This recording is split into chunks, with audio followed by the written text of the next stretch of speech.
Today I'm going to take a break from the garage, bring you into the house and show you how to dress up your island with some old cedar slat fencing.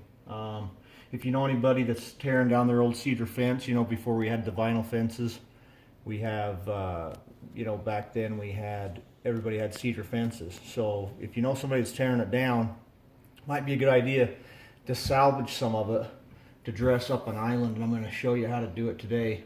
We're going to be doing all three sides. This is the front. We're going to be doing the side and then the back here, wrap around the back. Then we'll be doing this other side. So I'm going to show you what I've done as far as cutting around this outlet and stuff as we get that far, because you're going to want to do some rips, and you know, if you have a jigsaw, that's where that's going to come in handy. So let's get started. Okay, the first thing you're going to want to do is take your cedar slats and cut them. I'm just using these two for an example, but they're just, you know, you're going to want to measure the length, obviously, okay, so you know how long to cut them. And then what you're going to want to do is run them, know where you're going to start it, stack them in here like this, okay, every one of them, all the way till the end. Now when you're left with a rip, if you have a rip at the end, whether it's an inch, 2 inches, whatever it is, that's where your rip is going to go. We're going to bring this back on through. So we're going to run basically right to the end of there. So if you have a rip, you can put the rip anywhere you want. If you want to put it in the middle, so it, you know, if it looks a little better, maybe right in the middle. If it's like a 1.5 to 2 inch rip, go ahead and put it in the middle. So once you get your boards cut, you also have, we have this toe right down here. You're going to want to cut around that. Okay, and that's where, there again, that's where a jigsaw or a Dremel will come in handy. You're going to want to cut around that, notch out your cedar with it for that toe hold right there. And anyway, that's it. Pretty self-explanatory. Now I'll take you outside and show you the next step.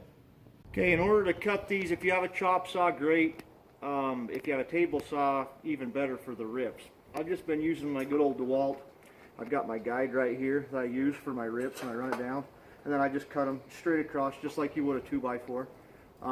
And my cuts have been, you know, they've been just fine. So use whatever you want to cut them, but this is what I like to use. And I'm going to go ahead and rip this last piece here, and then we'll move on to our next step. The next step is sanding. I've got this Bosch circular sander, but any sander will work. I'm using an 80 grit on the sandpaper. Now what you're going to want to do, not to waste a lot of time, is figure out what side you want to show and what side you want to go against the island, because there's no sense in sanding both sides if you don't want. So I kind of like this side here better. I kind of like the staple look, you know, it gives it kind of some character. There's a couple knots. I always look for the prettiest side, and then I'll decide, okay, this is the side that I'm going to want to stain, and then you're not wasting any stain on it, you know, on the other side that's never going to be seen. So I'm just going to start sanding here. So what I want to do when I'm sanding it down, you see how it's taking up all of that loose weathered pieces. I'll show you here in just a second. You don't want to go too crazy on the sander,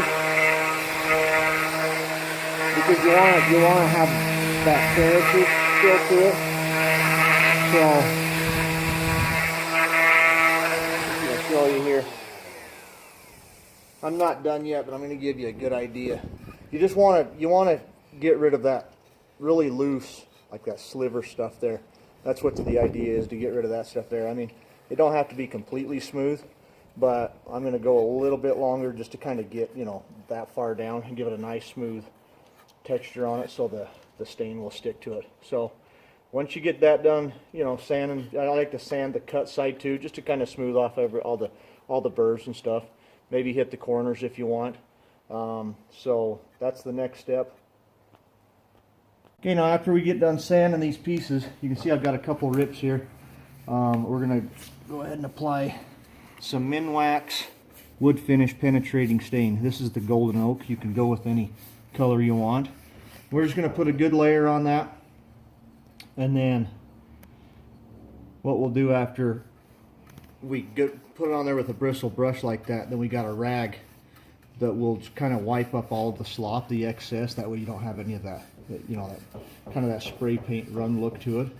and we'll wipe it up with the rag. And then after this dries for a couple hours, this is a dark enough stain. We don't need to put 2 coats on this stain.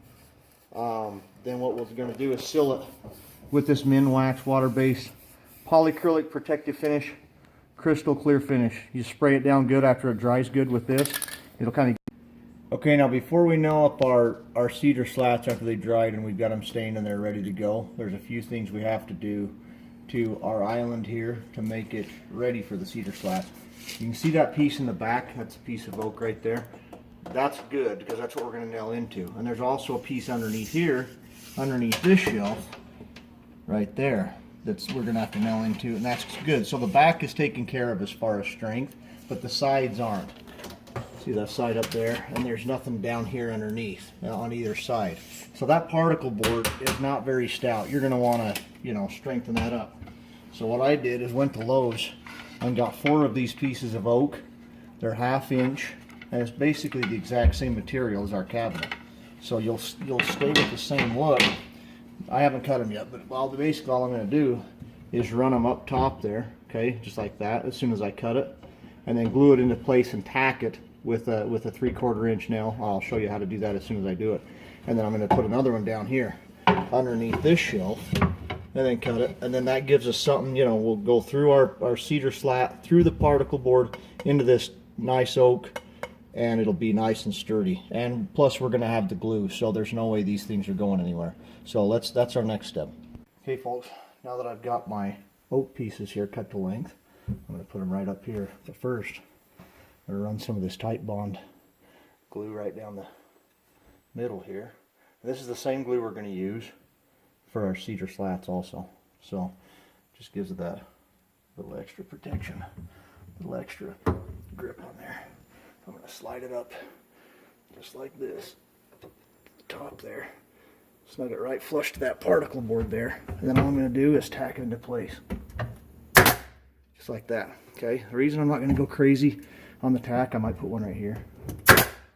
And the reason we don't need to go too crazy is because when we throw all the nails back in through our cedar slats through the particle board, that's going to be, you know, kept into place. So there's no need to throw 5 or 6 nails into these pieces. So I got that one done. I'm going to do the other side and the bottom right here, and then I'll show you our next step.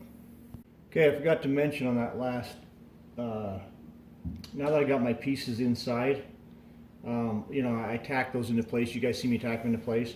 I used a 3/4 inch on the brad nail because it's a 1/2 inch piece that I put up plus a 1/4 inch. I don't want to over penetrate. So 3/4 inch going into, you know, to tack the pieces into place.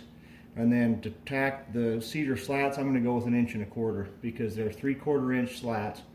They got to go through a 1/4 inch of this plus into the 1/2 inch piece that I put up. So that'll be just perfect. There again, we won't have any over penetration, and it'll get a good bite. So the next step after you get your pieces on the inside, something to nail to, is you want to chalk a line where those pieces are at.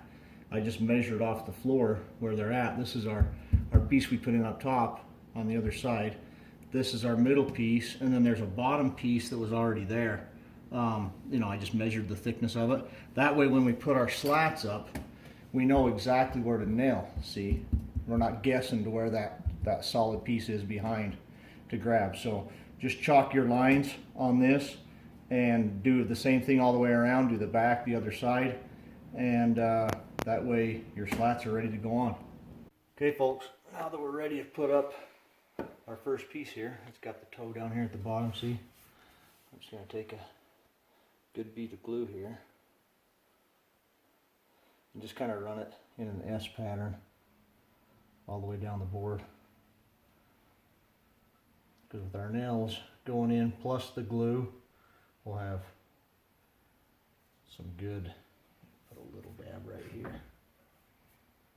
That'll be good to hold it up. Close that off. So the first piece goes up just like this. Okay, fits nice and flush. Now I've got 1 1/4 nails in my brad nailer here. I'm going to make sure we're good right here, which we are. Give it its first nail, the second nail. Okay, now I'm going to make sure we're flush against our outside piece right here. I'm going to go ahead and go down here into our other solid piece with a couple nails. Okay, we're good all the way up the side. I'm going to go 2 right here in the middle. And there's our first piece, looking good. I'm going to go ahead and clean up this excess glue, but first piece is a success. Okay, this side is completely done. Now this side is just, I've got a temporary setup, but just to give you an idea, you can either run this piece past or run this piece, it don't matter, right? As long as you can complete that corner. So that's where we'll just carry on and go around the corner, do the back side next, and that's all. Okay folks, this is the finished product right here. Got the side done, the back is completed, and we end up over here at this other side. I'm going to show you real quick on this outlet. You see how I boxed out this outlet? All I did was use one stick, and then I used the, I used a Dremel, but you can use a jigsaw just to etch that out.